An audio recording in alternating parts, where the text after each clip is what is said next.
So the latest installation is by an artist named Tschabalala. She is based in Hudson, New York, and she has been working for really about 10 years in this kind of accumulative process where she's bringing together painting, printmaking is actually what she was trained in at Yale, and sewing, stitch work, and working with found textiles that she kind of pieces together in her studio and then appliques the figures onto the canvas. What you're seeing for the, if you get up close to the piece, what you're seeing for the printmaking is kind of this like wood block print, relief printing that she's doing, especially in the leaves in the background. She's done some printing onto the figures themselves.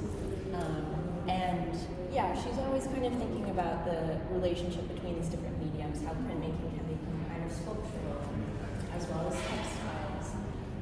And using that to kind of think about the multiplicity or the complexity of human emotion as well as race and gender. And she's often creating depictions of very powerful Black women in her work, occasionally men as well, as you can see in this piece, which is titled Adam and Eve. More recently, she's been becoming interested in kind of the history of symbols in Western culture. And if you think about a symbol, it is a realistic object that has become kind of abstracted or brought down to like an elemental state, but it's a stand-in for a bigger concept, and that concept can shift and change depending on history, depending on culture, and I think for Adam and Eve, this like biblical mythological story, what does that stand in for? What was its original intent, but what can its meaning become? And in this case, she's really thinking about Eve as this figure of bringing in the idea of free will and possessed of her own fate in a way, and a figure of her knowledge. So yeah, it's a really, it's a very powerful, it's large scale. She's not always working at this large scale, and I love the kind of her using the diptych format in this case to depict a couple of the hair and this kind of rift between the personality and the romance. But we're really excited to have it here.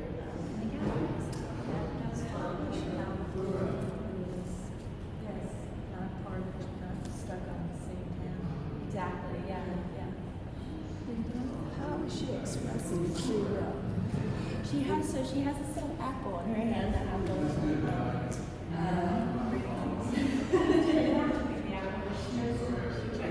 And she's not reaching, he's reaching towards her, but she's not reaching towards She's like, him. oh, this stuff is helpful. She's like, oh, no. You're interested? Yeah. What kind of paint is this? I think it's acrylic. It looks like acrylic. Yeah. She's often, sometimes the textiles, they're found textiles, and she's like gathered over time. Sometimes she goes back into old works or paintings, and she calls it cannibalizing her own work, where she cuts up old paintings that didn't work and then repurposes them here. So that's a lot of what you're seeing. But also elements of quilting. Yes. Which also gets passed down to generations. Yeah. And women's work. Yes, she was What do you say?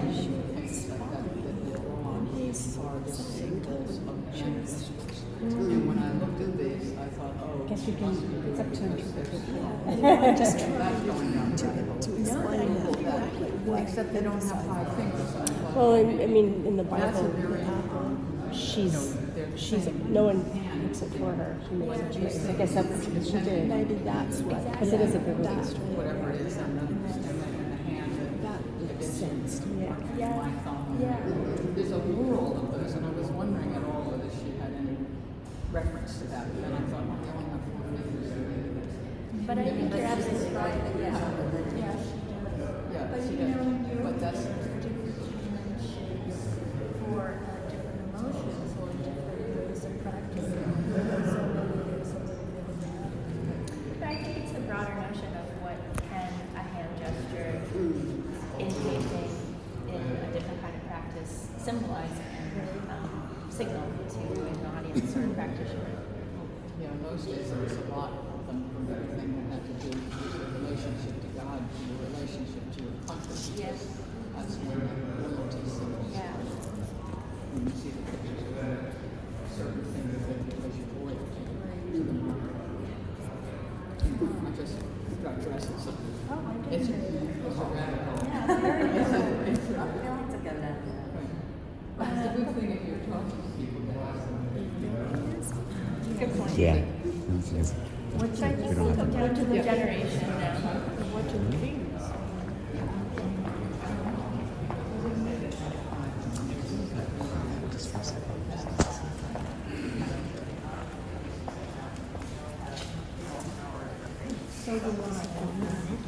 I guess so. I think it's for people who can't be here.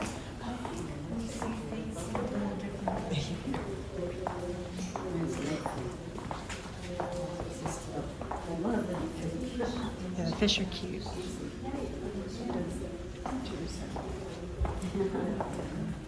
Oh, this is terrific. Wow, look at this book. Neat. We're going to end in here, so we'll Okay. do Regeneration. Okay. The sun is being installed. I'm very happy to have this work here. This is our PhD. This is I'm concerned. We did have a few apparently curious children go in, which I cannot blame them for.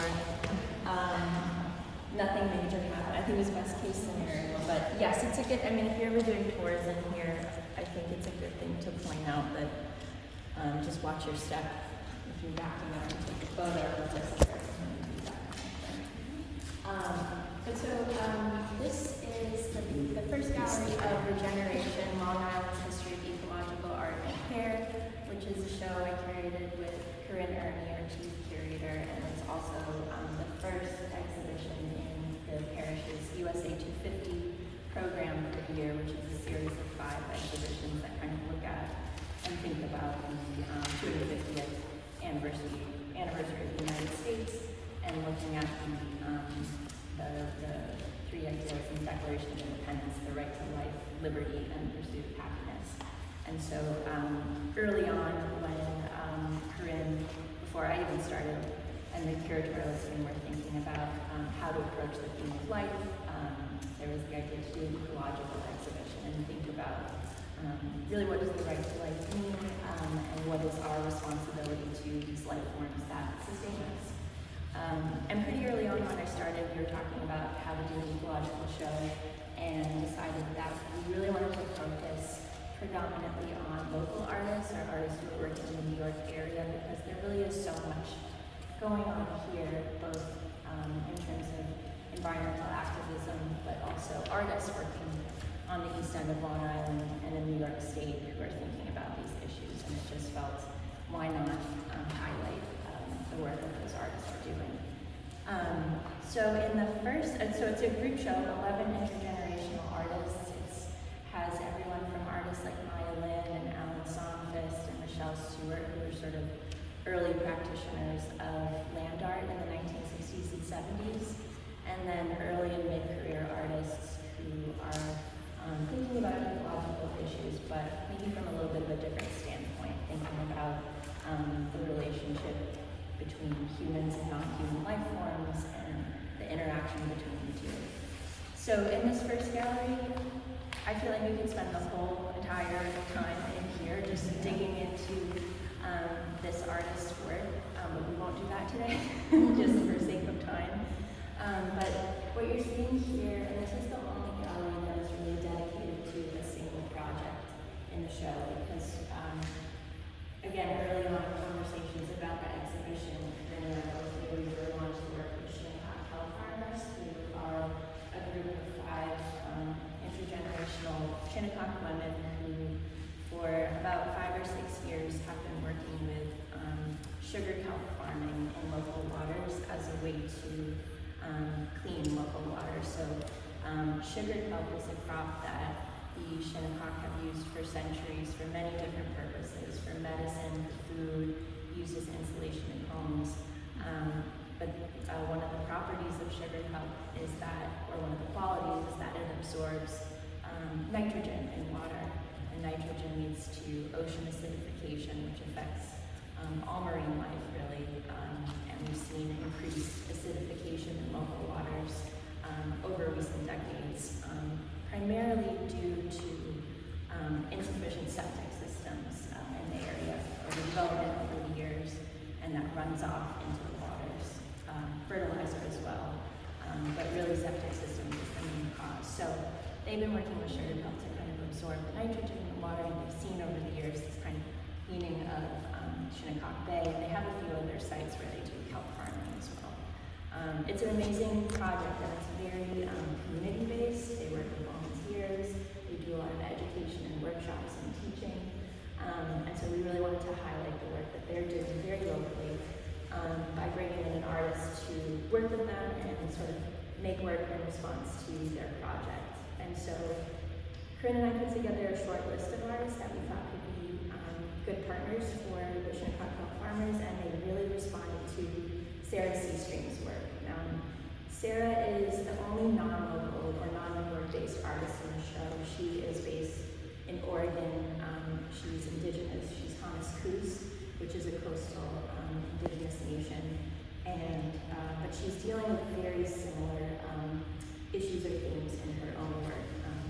Very interested in indigenous feminisms and kind of thinking about the local ecology of her region in coastal Oregon. Again, the coastal nature of her relationship to place was very appealing to the Shinnecock kelp farmers, and they had an initial Zoom, and it just kind of, they hit it off from there, and it was a very natural relationship between the two groups. So what we're seeing here is sort of the product, and everything on the walls here is the product of them collaborating over the past year and a half or so. Sarah did a couple of site visits to the region. She went out in the water with them, did kelp farming. They did many Zooms over the course of the past year and talked about the relationship between their work. She learned a lot about Shinnecock history, and so a lot of that is filtering into the work here. I think this is actually a good piece to start with because it kind of contains a lot within it. So what we're seeing here are 13 baskets. So Sarah is she's a painter, she's a printmaker. She works with ceramics and 3D printing, but she's also a basket weaver. And several years ago, she worked with a few different local basket weavers of different nations in Oregon in order to, she calls it revive, the kind of hibernating practice of basket weaving in her community. It had kind of lost due to colonization in the 18th century, or 19th century. And so she revived this practice, she teaches it to local communities, and it comes into her work both in traditional basket weaving, but also in ceramic baskets. And why 13 baskets? Because there are 13 moons in a year, and the Shinnecock kelp farmers harvest around the cycle of the moon, so they can, because the moon controls our tides. When the new moon comes, that's when the tide is at its lowest, and that's when we can go out into the water and access the lines. So there's this really beautiful harmony that's going on in the work that Sarah picked up on and wanted to represent in this way. And then what's inside the baskets are very specific, pretty much on this side, plant matter related to both Hamaskus and Shinnecock traditions. You can get a post to this. So the ring of paper around it is really informative. It's part of the work, but it's also a way she thought to keep people from getting too close to the ceramic baskets. Obviously, works Are they first. stuck to the ground, or are They have a paper? museum labs. I was going to say, sometimes they could run away. I could do some more. And so there are kind of ceremonial plants from the Hamaskus tradition that you'll see represented here. There's tobacco, cedar bark, mugwort, and sweetgrass. And then on the other side, you'll see actually what the basket right in front of Erin has dried sugar kelp in it from the Shinnecock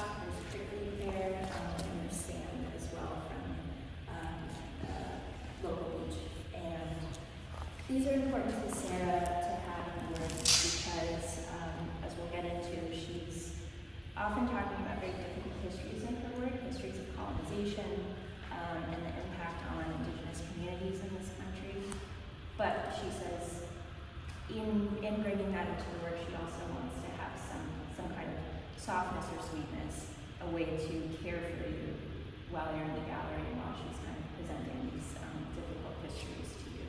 So that's where the kind of, I'm not sure if you could still smell it when you came in, but the sweetgrass has a very, The sweetgrass. exactly, yeah, has a very particular smell to it. And she kind of wants that to be part of the experience of the work. I know Shinnecock people would take the sweetgrass and make little baskets when the baby is born, in the shape of a turtle. And because we're on Turtle Island, and 13 moons on the turtle's back too, which is what I have learned from Shinnecock. What is the significance of the rod and the pink ribbon? Yeah, that is kind of, there's always like, there's so much going on here that, I don't know how much I'll get into this on your tours, but it's a club. It's not an actual historic club, Sarah said, that would have been used in battle and war on a Swiss tradition, but it had that feeling to her. So again, there's a kind of a difficulty, a kind of guardedness, but also this, she added the pink ribbon as a way to kind of soften it. So it's all kind of playing into that duality, I would say. And then the beads are very important in Sarah's work as well, as you can see in the pieces behind you, beadwork ribbons, and the colors have significance. And you take that and get from Sarah the significance of each of the colors to her. And then the ring of papers around the edge are, as I said, over the course of the past year and a half, as the Shinnecock farmers and Sarah were talking, and she was learning about Shinnecock history. One of the Shinnecock kelp farmers, Tila Troge, is a lawyer and activist, and has great knowledge of different court cases that involve Shinnecock land rights and fishing rights throughout history. So she would share these via email, these like long PDFs that Sarah would absorb. And some of these are this one here that starts with the Botanical Society is looks at indigenous plant life in the region, native plant life, and there's also an article, a more recent article by a scholar named David Strong, who, you know, his work, he wrote on the Shinnecock kelp farmers and kind of dug into this history of where today known as, or colloquially known as the seaweed cases. This is a court case from the 1840s, early 1850s, and that kind of is represented in these panels here. These are actual screen prints of some of these early court case documents that Sarah created with her printmaker. And I just want to get the name right to where it is.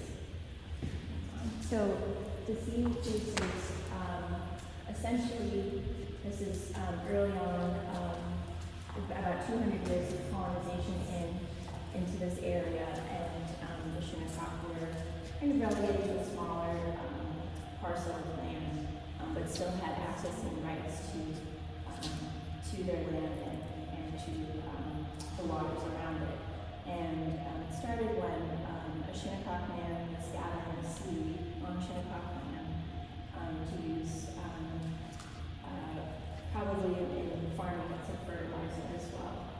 And a group of Southampton settlers came and took the piles of seaweed that he had collected, arguing that this was the settlers' land, and the Shinnecock didn't have rights to that seaweed that he had collected. So he took it to the Supreme Court, New York State Supreme Court, and surprisingly, I think for this time, the New York State Supreme Court ruled in the Shinnecock's favor, and that was really a landmark decision, I would say, and later became very important when the Shinnecock were applying for federal recognition, which they received in 2010. But this case was a sort of foundational way to prove through the courts that they did have historic rights to this land. Late 1840s, early 1850s, yeah. Some of these names are still, like Yeah. the still bishops, and there's lots of Halseys. Mm-hmm. And Luther Bunn must be related to David Bunn Martine. I would think so. I don't know Yeah, the there's lots of specific- Bunns over the years, but David was alive and well, amazingly talented. Luther Bunn is the Shinnecock man who Who brought the sued them, yes, yeah. sued them, yeah. Sued the bishops and the Halseys. Is that Pearson too? So fascinating. Pearson? Like Oh, yeah, school? Pearson. Pearson School. Yeah. Do you think it's connected? These names, these names are from Oh, wow, so weird. So we weren't, no gospels here. no. No carvers. So, actually, they move us on to the next gallery. I think I'll just say a couple words about these before we move on. These are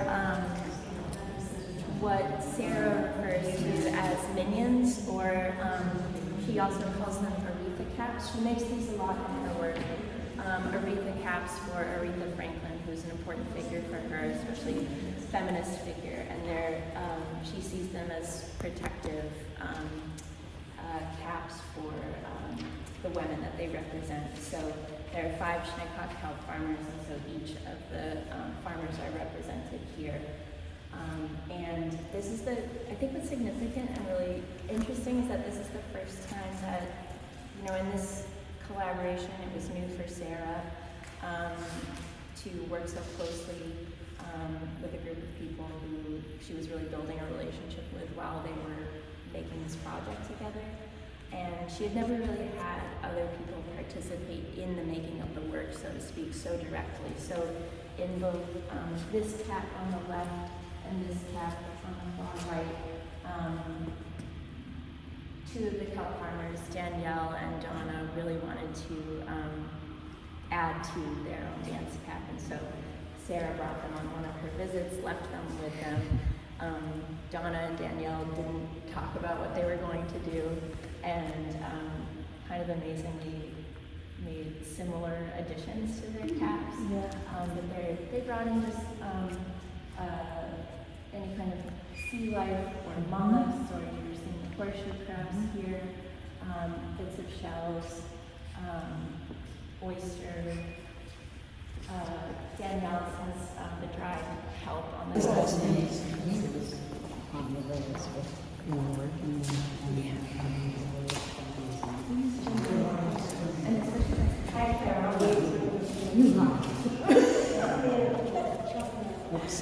No. This space is just a kind of, it's our library, learning and engagement space, just a place for people to kind of, if they want to read more about, this library was actually funded put together because we reached out to the artists in the exhibition and said, are there texts that are important to you thinking about ecology in your work? And so we tried to gather as many as we could here. There are videos of, this is a great, beautiful video of the Shinnecock kelp farmers. I feel like it's a good entry point into their work if you're not already familiar with it, and it's a little bit over 2 minutes long, and then as many artists as we could, try to get videos of them talking about their practice, and we can give you links to both of these to kind of have for listening and watching. And then this piece here is not an artwork per se, but it is created by one of the artists in the show, Cindy Peace Rowe. Her work is on view in a gallery across the spine, but she is an artist working in North Fork as well as in Connecticut, and she has adjacent to her artwork a education initiative called Upsculpt. And this is kind of an example of the types of things that she would, Upsculpt would create with basically her whole practice is going out onto local shores and collecting plastic waste or any kind of human-made debris that washes up on the beaches along the Long Island Sound. And so what's interesting, I think, about her is that she was previously based in Sagaponic, I believe, and she was like, I always noticed plastic when I was taking my beach walks, but when I moved to the North Fork and was living on the Sound, the degree to which there was plastic was just astronomically larger. And that's when she really, this was in the, I think, 2010s, when she started to make her hope. She was previously a painter, and made her whole practice more sculptural and working only with material that has washed up on the beaches. And so Upsculpt is kind of the educational, sharing issues around ocean pollution, how people can get involved. And interestingly, she learned that it's not necessarily that the Long Island Sound people are just dumping plastic into the water more so than on this side. It's due to all the currents coming down from down and up from the eastern seaboard and coming down to the estuaries and rivers. Yeah, and it just kind of deposits it into the Sound and collects there. So we're seeing in our local waters plastic from really all across the country. So this kind of an education initiative and activism is really part of her work. And I think you'll see that in a lot of artists throughout the show. That was kind of important to us, that a kind of activism or active engagement with the issues that the artists are addressing in their work was also part of their lives more broadly, really encouraging people to get involved at the local level at a smaller scale. So is this stationary, or as time goes on, will we roll it and like bring it up so more time needs to be rolled? That's a good question. It needs to be rolled. Yeah, There's there's more. Yeah. There's no materials out there. Which is great, but I did on Saturday. I sent her an email to let her know we have to roll it up again. And that's great. She'll be, Yeah, I bet on Yeah. Saturday I started seeing. yeah, she's going to have plans to use these, the loom, she'll kind of break it up and use it in her work. She's excited, not dissimilar to Sarah, to have the community involved in making up the work in some way, yeah. And then move on to this gallery.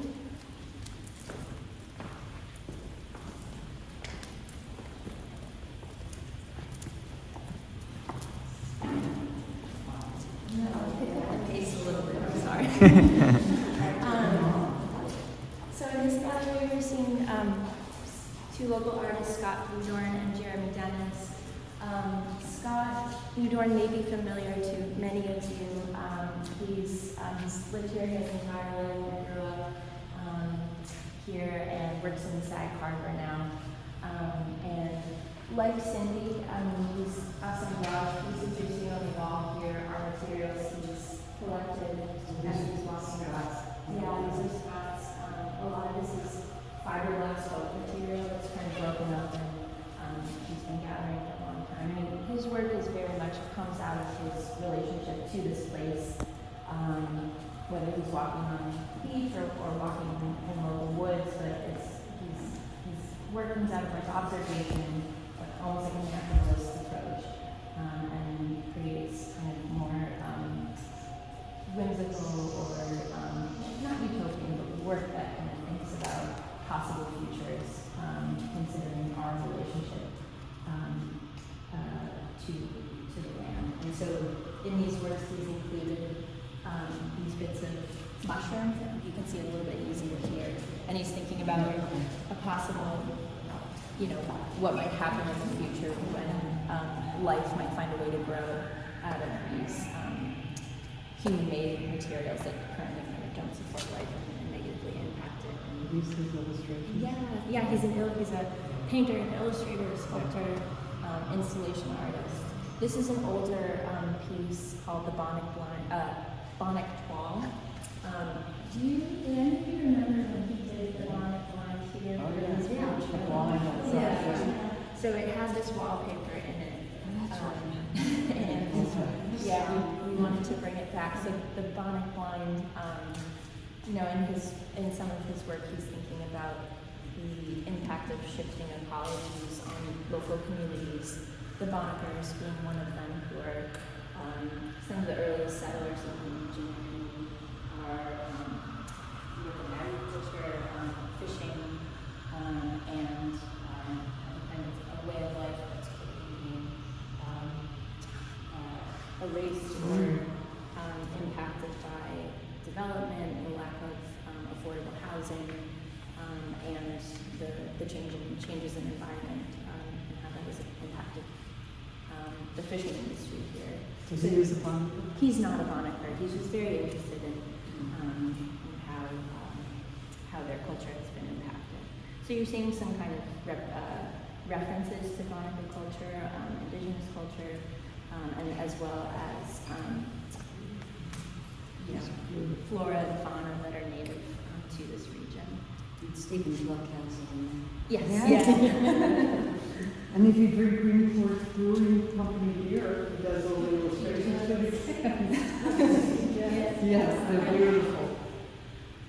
And this on the wall here is from newer work where he's reflecting on the impact of the southern pine beetle, which is an invasive species coming up from the south due to warming weather here. And the beetle impacts our pine barrens, especially the beetle kind of gets into the bark, lays its eggs in these like channels, or they're called galleries, and then that defeats the pine trees' ability to kind of care for itself. The pine trees die, and then we just had a controlled wildfire, a controlled burn to mitigate the possibility of wildfires a few weeks ago.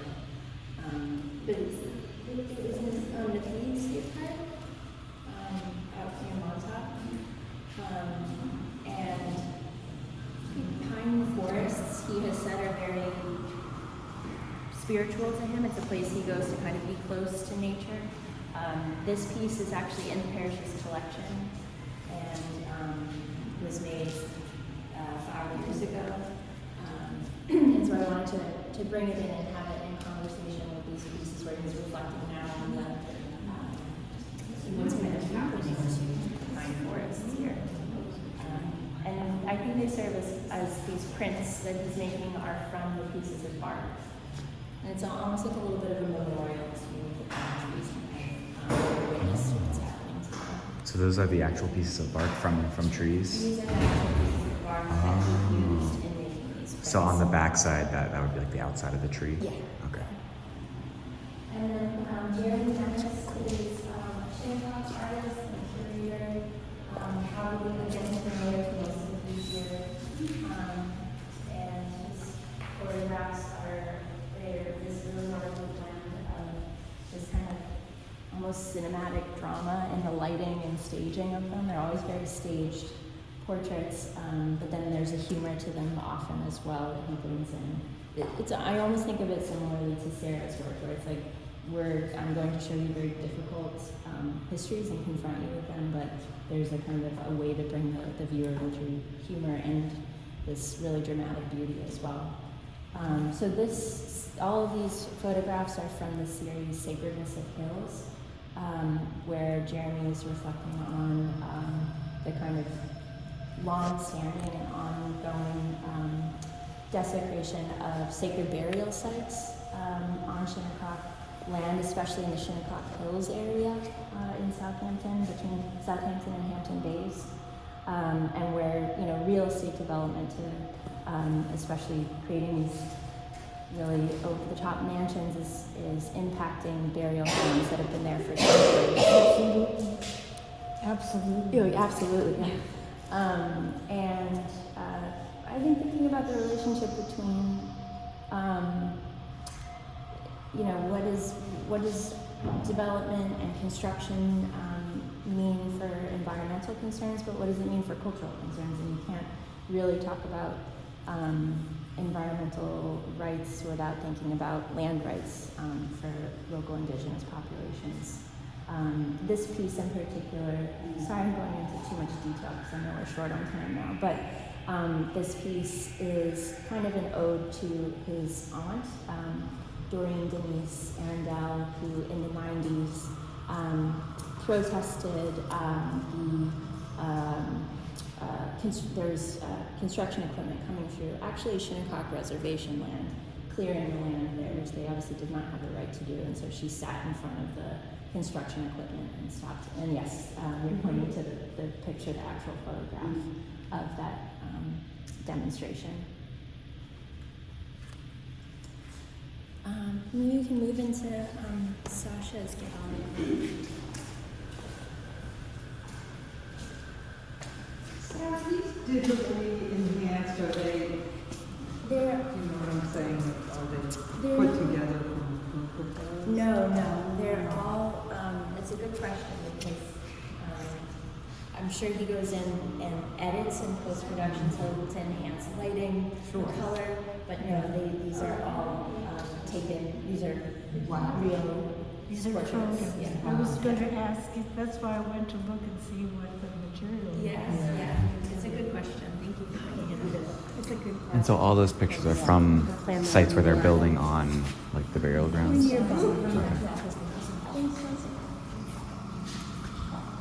I want that in my house.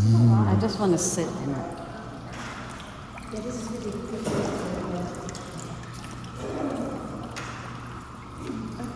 15 minutes. Okay. I know, I'm sorry, you guys. So, in this gallery, we have 3 different artists. Here you're seeing the work of Sasha Fishman, who's a Brooklyn-based artist. And she is, and I think you'll see this in some of the artist's work as well. She's kind of just as much an artist as she is a scientist. And she started out making the work that you're seeing here today because she traditionally worked with resin as a sculptor, which is a very toxic plastic material, but she loved it for its translucency and its ability to, it's waterproof. This is what this is resin here at the base of this pool. And it's, she's very interested in marine life and water, and so being able to work with waterproof material was important to her.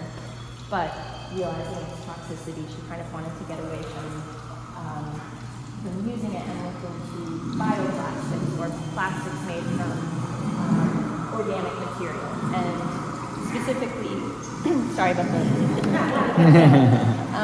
specifically waste from the seafood industry. So bioplastics are often made from the shells of crustaceans, so leftover shrimp, or actually what you're seeing here in this piece are salmon skins that she has collected from fish farms upstate.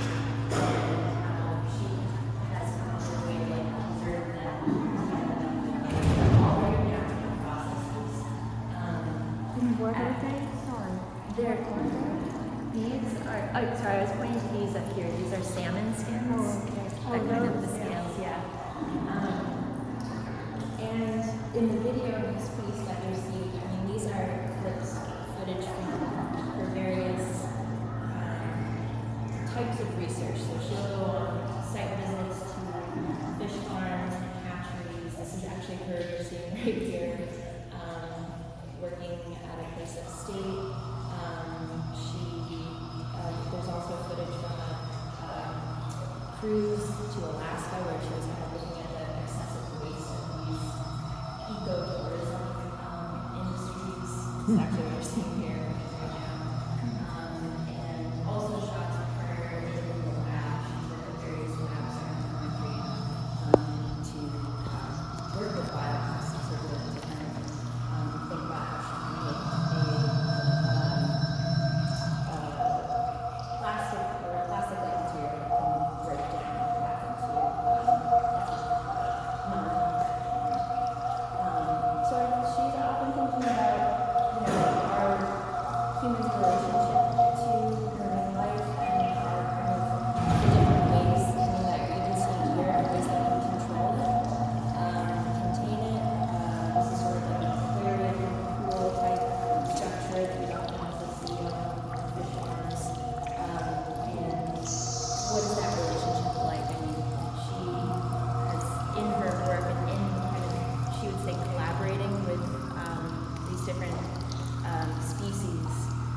develops a kind of closer relationship to them.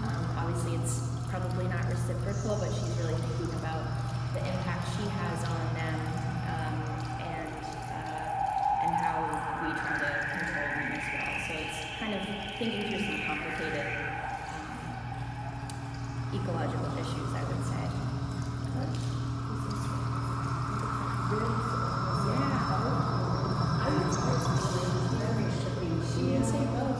Yeah. Do you think it's life size? Life size. Whatever it's supposed to be. So she's definitely thinking about the interior layers of the whale, but Yeah. also the boat. Yeah. And the wooden boat building industry that's in the addition is Oh, sure. Yeah.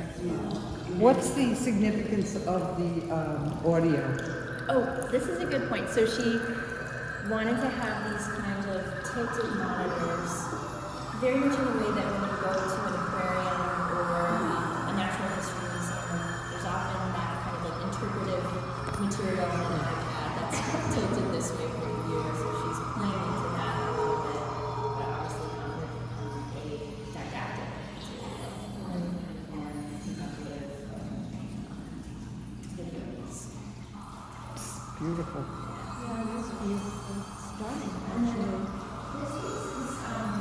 Maybe also familiar to me from 2014, when Mylan had a solo presentation here at the museum, and Mylan was trained as an architect, and quickly became interested in the relationship between sculpture, architecture, and the environment, and a lot of her work deals with that. And so when she was invited to do a project out here at the parish, she wanted to respond to the local landscape and made this recycled, cast recycled silver wall piece, which she makes a lot of these in response to specific places. And so what you're seeing here are these three distinct bodies of water that kind of shape the South Fork of Long Island. So you're seeing the Fox Bay, Georgia Pecan, and Accabonac.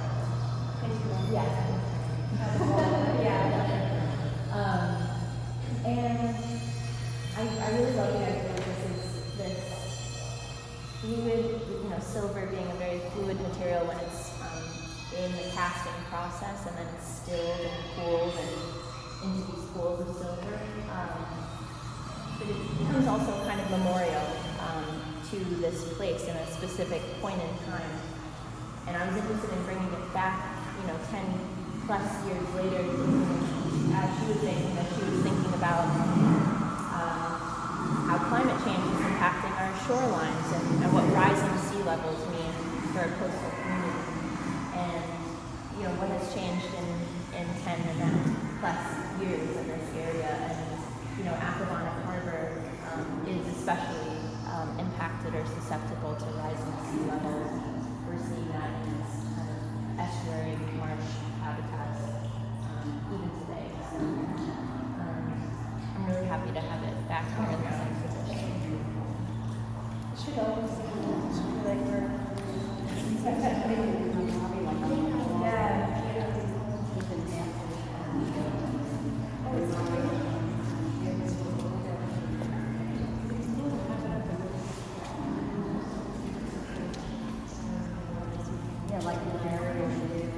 that's how she makes them, right? Is through aerial photography and satellite imagery. That would be cool to see like the actual photo next to it. Yeah, it would be.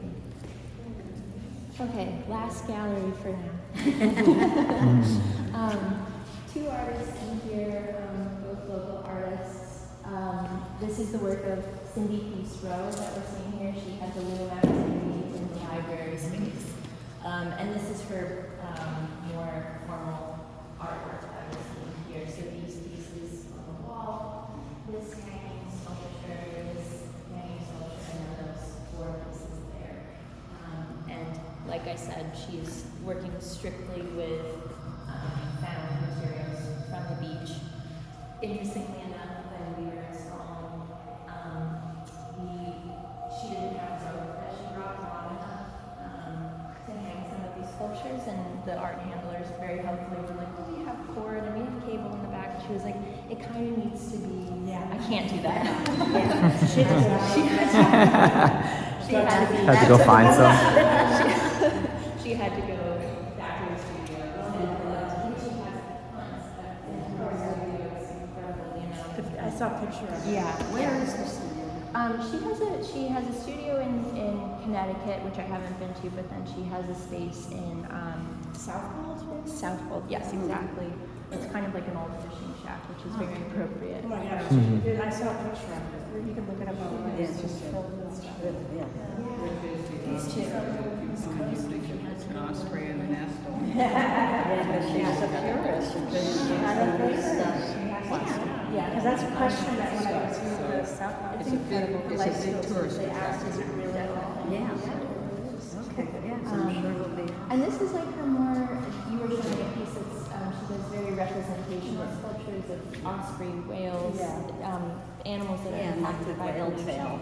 Yeah, but when we went to her studio, she had these more abstract pieces, and she I really, love them. yeah, she loved making them, and was like, I would love to be able to show them. So it was nice to. They have a nautical sense to them. I mean, obviously, it can't be helped by having this, you know, canoe paddle, buoys. And then this artist here who has the sculpture and then the series of drawings after the left is Mamoun Mutumanu, also born and raised here on the South Fork, and is working with arbor sculpture, I think is the term for it. His pieces are the ones out in the meadow, those three pieces that are bamboo with living trees added to them. He's been working in that way for several years now. He actually worked at a architecture firm that was thinking about how forms can be built from organic materials and thinking more carefully about ecology in relationship to architecture. And then his sculpture grew out of that foundation. And what he's doing is working with, he collects bamboo from local sites, which bamboo is an invasive species. Yeah, it's crazy. And he dries it and bends it and creates this kind of almost scaffolding, I would say, that becomes a support structure and this kind of trellis system that he trains shrubs and trees and other plant life along. And the idea is that eventually the bamboo won't hold, it will disintegrate, but the tree will have taken on the shape of the form. That's kind of what you're seeing in a lot of these drawings here, and what you're seeing out in the North Meadow is that idea. This is kind of a new direction that he made this piece specifically for the show. And contained within the bamboo center there's earth in here, and this is a water end system. Oh, this contains water, and it's a pump system, and the water travels up through this small tube and hydrates this kind of earth ball inside of the piece, and then these are two living oak trees, I believe, or kind of oak species. So there Wow. were leaves coming out of it? Ideally, but he's like, it might not work, especially. Yeah, he's kind of You trying should to have go. chia seeds, because we all know these are. He's hoping. Yeah. You can see them right here. See in the Yeah, when you description, walk someone had down even asked, they said, oh, and that says living sculpture, is that supposed to like move? And I was like, well, it's, you know, it's got like In a way. the real elements, yeah. That would be amazing if they actually started I know. getting that. Blooming, We'll yeah. see. I hope they do too. We can't promise anything. No, but it's worth trying. Yeah. It probably would work better outside. So is it manually pumped by someone that comes in here like every once in a while? Yes, yeah. Our team comes in occasionally to pump the water. Yeah. Cool. The drawings are really playful. No, he's another case of It's what? Zara's being, he's an arborist and very knowledgeable about trees and shrubs, and it's interesting to see it in this context of artwork. So I think maybe we'll end here unless there are any other questions, and then do a quick Ellsworth Kelly.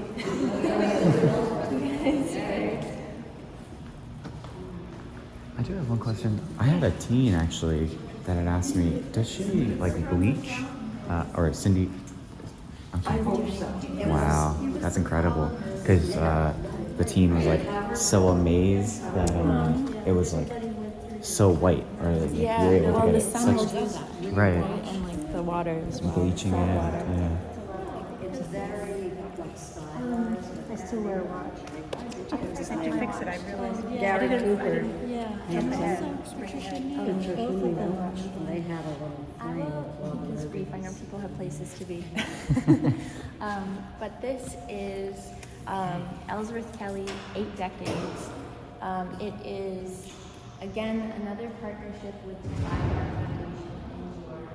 This is the first iteration of kind of our expanded curatorial collaboration with the flag, which is very exciting. So for the next 5 years, we will be programming this space, these central galleries, with the Flag Art Foundation, doing 3 exhibitions a year. And so this is the first one, the inaugural exhibition of this partnership. Why Ellsworth Kelly? Because Glenn Furman, who's the founder of Flag, had a very close relationship with the artist, and is still close with the president of the Ellsworth Kelly Foundation, and kind of wanted to honor the artist in that way. And we were thrilled to have Ellsworth Kelly's work in the museum. I think it's very beautiful in this space particularly. It is a survey, which I would say it's a condensed or concise survey, which are obviously some of my favorites. I love to see an artist work through some key pieces rather than sometimes surveys can be a little overwhelming, and I think there's something really nice about seeing 8 decades of an artist's work in a small space where you can look directly across the galleries and kind of make connections between different bodies of work, different years, and it's organized non-chronologically, so I think that also adds to the fact that you can kind of look at 8 decades of work and see how photography might play into the painting. And on the other side of this, we'll see figurative drawings of calla lilies, and I think they have a very beautiful relationship to this relief painting. It's definitely never direct, but there is like a correlation or a relationship. So just to start here with this work, this is a student's work that he made. So Ellsworth Kelly was born in 1923 in Newburgh, New York, which is in the Hudson Valley, just across the river from Beacon, New York, and grew up in New Jersey and showed interest in art from a young age. He studied at Pratt in Brooklyn in the early 1940s before his education was interrupted by World War II. And he did serve in the war, and he was in what was called the Ghost Army, or the Camouflage Battalion, and he worked on camouflage, this kind of like illusion of war, making decoys or dummies that would be used. He was stationed in, I think, Maryland before going overseas to France, and kind of got his first taste of European art and architecture while he was there. And then came back, studied at the museum school in Boston in the late 40s, and that's where he made this work, a self-portrait. And Jack Shear, who is the president of the Ellsworth Kelly Foundation and also Kelly's widower, her secretary, he really wanted to have this really figurative piece and kind of show where Kelly started and maybe the work that we are not associated as with Kelly's, more the colorful paintings that we kind of know him for. And he made this before going off to back to France. And he would be in France from 1948 through 1954. And I want to walk over to these paintings here because that is kind of where he did his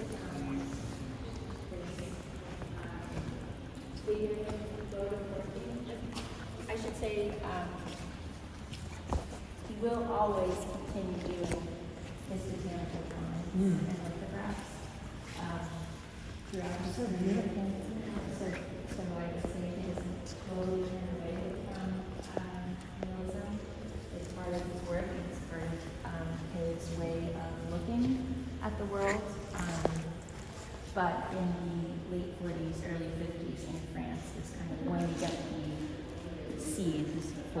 work that we know him for today, this abstraction. So these are early pieces that he made while in France, and I'll talk about this one in particular. So it's called Window, and when he went to the Museum of Modern Art in Paris, he said he was more captivated by the kind of structure of the windows in the building than the art itself on the walls, and started to make paintings based on the forms of the windows. And that opened up the idea of what painting could be for him. It was his introduction to working with ready-made compositions and looking at the world around him, reducing it to kind of a more elemental state, kind of distilling the information in architecture, in objects that he looked at, in botanical forms.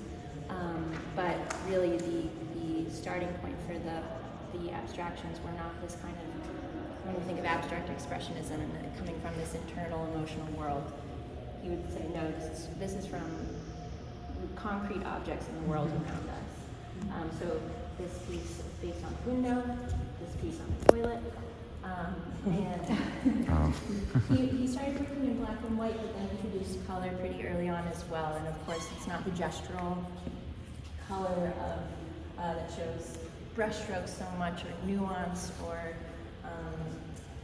any kind of variation. It's very flat, confrontational, maybe not confrontational, but I think more just really looking at what you can get from color, seeing it on its own without any kind of interruption in the surface of it. And I think I'll talk, sorry, I want to keep this brief, but talk about key works in here. And I think it's important to talk about the drawings just ever so briefly, because he's very interested in all his work in the nature of human perception. Half our vision is binocular. What does that do for our perception of depth in the world around us? And that comes across in his photographs, his drawings, and then his abstract work as well.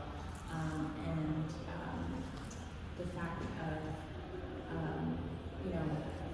all of these works are very much tied to the physical world, and how do they shift as we move around them?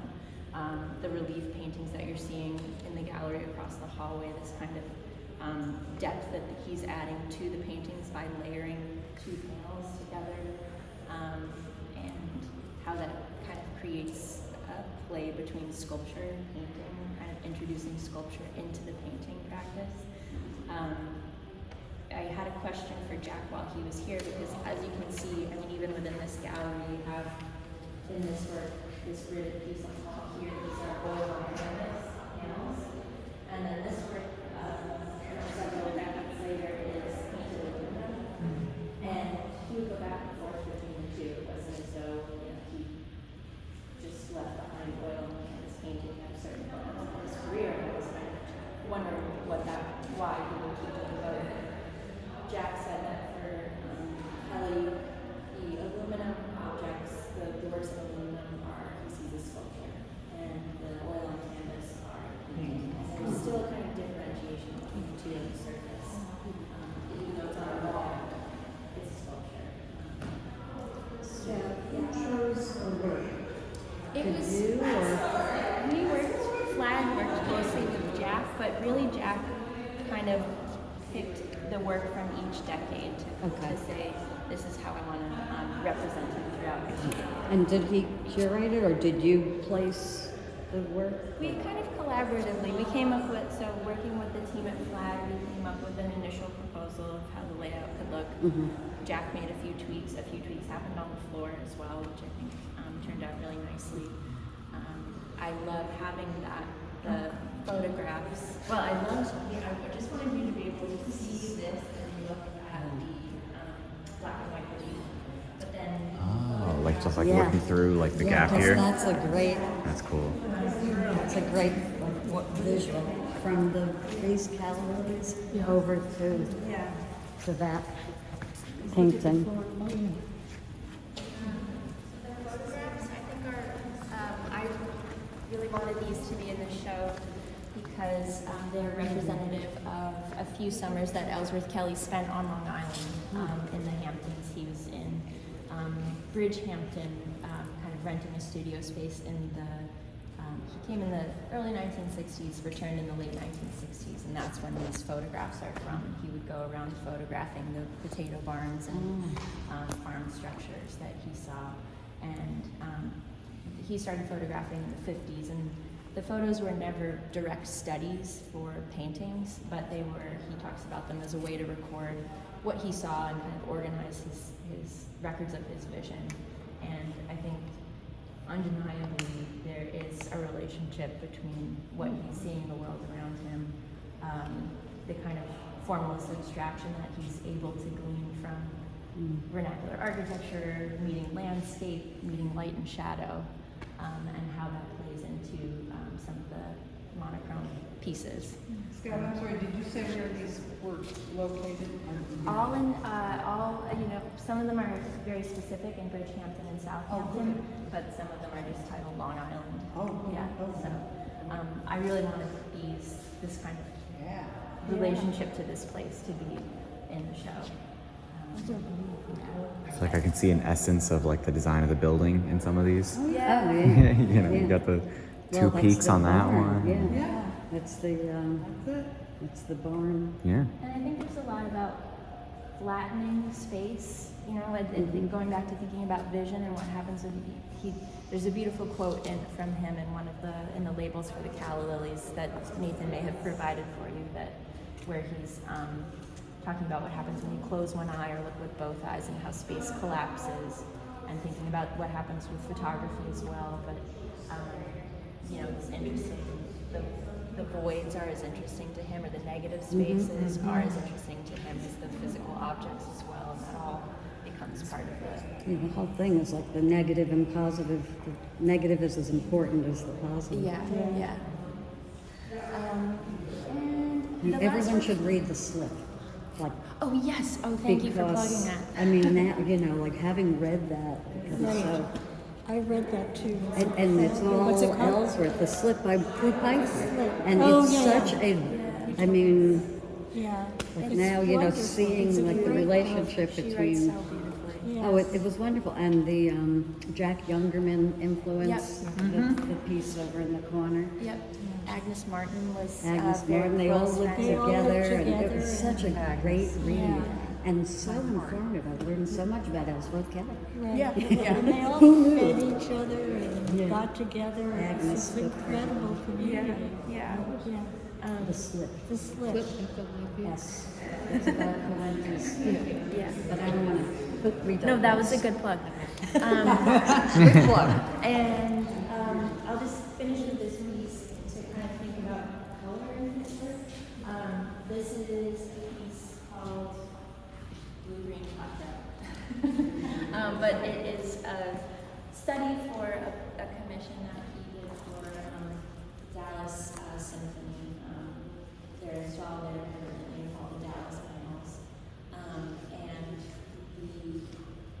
the story behind his use of, he would use blue, green, and red quite frequently in his work.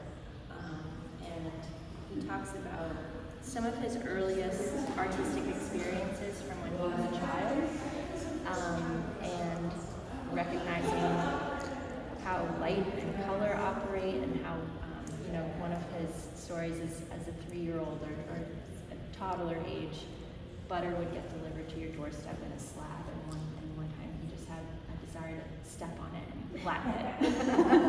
He called that one of his earliest, like, earliest abstractions, just kind of flatten this one. And he would make a piece later, a large floor-based flattened yellow panel piece.